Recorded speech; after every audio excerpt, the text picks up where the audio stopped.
হাতে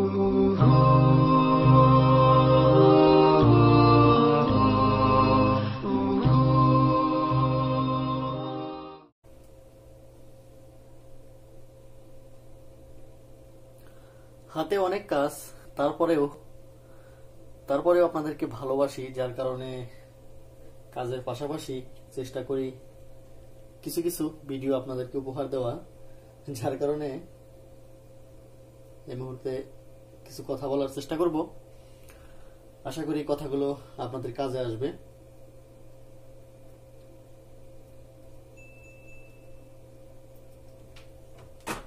কাজ করতে গিয়ে কথাগুলো মনে পড়লো, যার কারণে আমি আসলে চেষ্টা করলাম বিষয়গুলো আপনাদের সাথে শেয়ার করার। আশা করি ভালো লাগবে কথাগুলো শোনার পরে। বিষয়টা হচ্ছে, আমরা যারা বিশেষ করে গ্রামে কাজ করি, তো এদের কাছে এক ধরনের ফোন আসে, যে ফোনগুলো আপনার দেখা যায় যে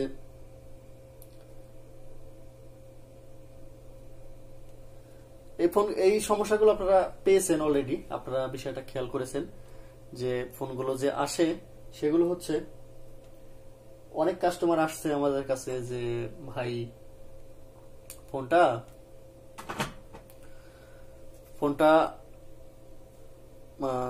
আমরা গ্রামে বক্স আছে, আমার বড় বক্স অথবা ডিজে বক্স, এখন অনেক বক্স বের হয়েছে বড় বড়, যেগুলো শুনলে বুকের ভিতরে ধরপর করে, খুবই খারাপ লাগে। পাশে অনেক সময় অনুষ্ঠানে বাজায়, শুনলে মনে হয় যে মানে অন্তরের ভিতরে আঘাত লাগে, এরকম গুমুর গুমুর সাউন্ড হয়। তো এই বক্সে আমাদের স্মার্ট যে ফোন, এই ফোনে আমরা যখন বক্সের লাইন দিয়ে বাজাচ্ছি, হঠাৎ করে ফোনটা বন্ধ হয়ে চালু হলো, এরপরে আর হেডফোনও পায় না, এরপরে আর আউটপুটে কোনো সাউন্ডও হয় না এই ফোনটি থেকে, কিন্তু অন্য ফোন দিয়ে এখন বক্স বাজে। তেমন তো অবস্থায় অনেক ফোন আমাদের কাছে নিয়ে আসে। খেয়াল করবেন প্রিয় বন্ধুরা, যে এই ধরনের ফোন যখন আসে আপনারা রিপেয়ার করতে পারেন না, আবার অনেকে রিপেয়ার করতে পারেন। তো এই ধরনের ফোন আসলে আমাদের করণীয় কি এবং আমরা কিভাবে এই ফোনগুলো রিপেয়ার করতে পারি? এই ফোনগুলো সাধারণত তিনটি জায়গা থেকে আসতে পারে। যদি বার ফোন হয় সেক্ষেত্রে সরাসরি সিপিইউ থেকে হয়। যদি অ্যান্ড্রয়েড ফোন হয়, স্মার্টফোন, তো এটা বিশেষ করে দুটি জায়গা থেকে হয়। যেমন ধরুন, ওইখানে যখন বক্সে তারা গান বাজিয়েছে, সেই সময় একটা ভোল্টেজ হয়তো কম বেশির কারণে, শর্টিং এর কারণে আপনার ফোনটি যে সাউন্ডের লাইন সেটা একেবারে মার খেয়ে গেছে। এখন কথা হচ্ছে, এই ধরনের সমস্যা হতেই পারে, তাই বলে কি রিপেয়ার করা যাবে না? রিপেয়ার করা যাবে। এটা কিভাবে রিপেয়ার করবেন সে বিষয়টা আমি বলে দিই। সেটা হচ্ছে, এটা দুইটা জায়গায় আপনারা টার্গেট করবেন। এক নাম্বার হলো ইয়ারফোনের যে লাইন আছে, আমাদের হেডফোনের যে লাইন, এই লাইনে আশেপাশে দেখবেন বেশ কিছু ডায়োড ব্যবহার করেছে, যেগুলো ক্যাপাসিটারের মতো ছোট ছোট।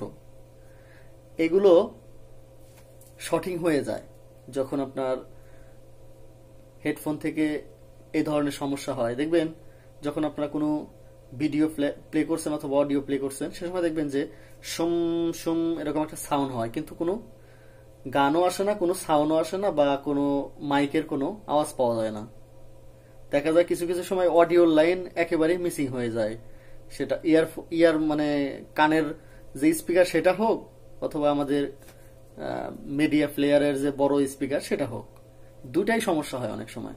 তো এই সমস্যাগুলো আপনারা রিপেয়ার করবেন দুইটা জায়গা থেকে। একটা হচ্ছে পাওয়ার আইসি থেকে, অপরটি হচ্ছে হেডফোনের আশেপাশে বেশ অনেকগুলো ডায়োড থাকে, সেই ডায়োড থেকেও এই সমস্যাগুলো হয়ে থাকে। আপনারা যদি চেষ্টা করেন, দেখবেন এই সমস্যাগুলো খুব ইজিলি সলিউশন করা সম্ভব এবং সলভ করা সম্ভব। আমি আজকেও পেয়েছিলাম একটা কাজটি করার পরে মনে হলো যে বিষয়টা আপনাদেরকে বলা উচিত, কারণ ইদানিংকালে এই ধরনের সমস্যা বেশি আসছে। পূর্বে এই ধরনের সমস্যা আসছে, হয়তো অনেক ভাই করতে পেরেছেন, হয়তো অনেক ভাই করতে পারেন নাই। যে ভাইরা করতে পেরেছেন তারা হয়তো বিষয়গুলো কাউকে শেয়ার করেন নাই, যার কারণে যারা পারেন না অথবা করতে পারেননি এখনো, তারা হয়তো করতে পারে নাই।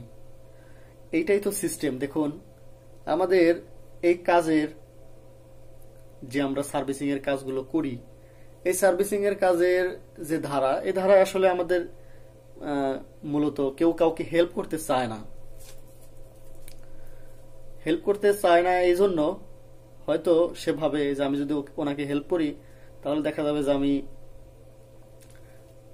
আমার থেকে সে ভালো কিছু জানলো, যার কারণে কেউ হেল্প করতে চায় না। এই হচ্ছে সমস্যা। আসলে কেউ না কেউ হেল্প না করলে মূলত অপর আর একজন আপডেট হতে পারবে না। হ্যাঁ, এটা আপনি করতে পারেন,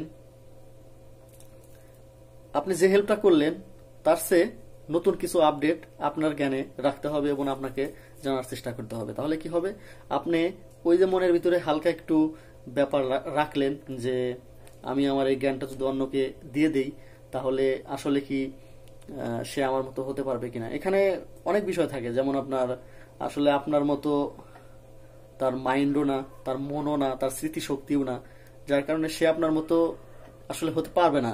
হ্যাঁ, এর ভিতরে কিছু কিছু লোক হবে, কারণ অনেক মানুষ আছে কিছু হেল্প পেলে তারাও অনেক আপডেট হতে পারে।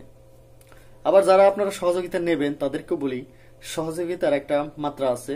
যে বিষয়গুলো আসলে একজন মানুষের কাছে চাওয়া উচিত নয় সেগুলো কখনো চাবেন না, সেই হেল্পগুলো চাবেন না। দেখবেন যে হেল্পগুলো চাইলে মানুষ দিতে চায়, সেই হেল্পগুলো যদি আপনি চান, দেখা গেল যে আপনার যে হেল্পগুলো দিতে চায় না, অনেক মানুষ আছে যারা সেই উপকারগুলো করতে চায় না, তাদেরকে কিছু আপনার হাতে হিসাবে কিছু টাকা পয়সা দিতে হয়। এগুলো আপনার সরাসরি অনেকে বললে মাইন্ডে নেয়, তাদেরকে সরাসরি না বলে অন্তত সেইভাবে বুঝাবেন। আপনার বোঝানোর ধরনটা সুন্দরভাবে থাকতে হবে। পৃথিবীতে সবকিছুই হচ্ছে মূলত সবকিছু বোঝানোর সিস্টেমটা ভালো থাকতে হবে। বুঝাইতে যে পারে সে সব জায়গায় জয় করতে পারে, সব মানুষের মন জয় করতে পারে। বুঝানটাই হচ্ছে মেন। দেখা গেল আপনি অনেক মানুষ আছে সরাসরি টাকার কথা বললে সে মাইন্ডে নেবে যে আমাকে টাকার গরম দেখাও, আমি কামাই করি না। এরকম আছে কিছু লোক। আবার কিছু লোক আছে যে যারা টাকার কথা এমন ভাবে তারা কথা বলে আপনার কাছ থেকে কিছু টাকা নেবে, সেটা আপনাকে বুঝতে হবে যে ভাইয়ের কাছ থেকে আমি হেল্পটা নেব, হয়তো ভাই কিছু টাকা নিতে পারে, তো আমি ওটা ভাইকে দেব। এরকম কিছু বিষয় রাখবেন, দেখবেন আপনার সবাই হেল্প করবে, সবাই সবাইকে হেল্প করবে। আবার এমন এমন হেল্প আছে যেগুলো আসলে চাওয়া ঠিক নয়, এগুলো আপনারা চাবেন না। দেখা গেল এমন একটা কথা আপনি বললেন যে কথাটা সে অনেক টাকা ইনভেস্ট করার পরে সেই কাজটা জানতে পারছে, তো সেটা একজন মানুষকে খুব দ্রুতভাবে বললে কেউ দিতে চায় না। এটা আমরা সবাই জানি, ভাত খাই মাছ খাই বুঝি, তারপরে আমরা সেগুলো চেয়ে থাকি অনেক সময়। এগুলো আসলে ঠিক নয়। আমাদের অনেক বিষয় আছে যে বিষয়গুলো হিসাব করে চলতে হবে। আমরা সঠিকভাবে যদি আমরা চলতে পারি, সঠিকভাবে সবার সাথে মিশতে পারি, সঠিকভাবে যদি আমরা আমাদের কাজের অগ্রগতি ঠিক রাখতে পারি, তাহলে আমরা ভালো কিছু করতে পারবো। এই সার্ভিসিং কাজ থেকে অনেক কিছু করা সম্ভব, যা আমি বিশ্বাস করি এবং আল্লাহ রাব্বুল আলামিন আমাকে সেই বিশ্বাসের মর্যাদা দিয়েছে।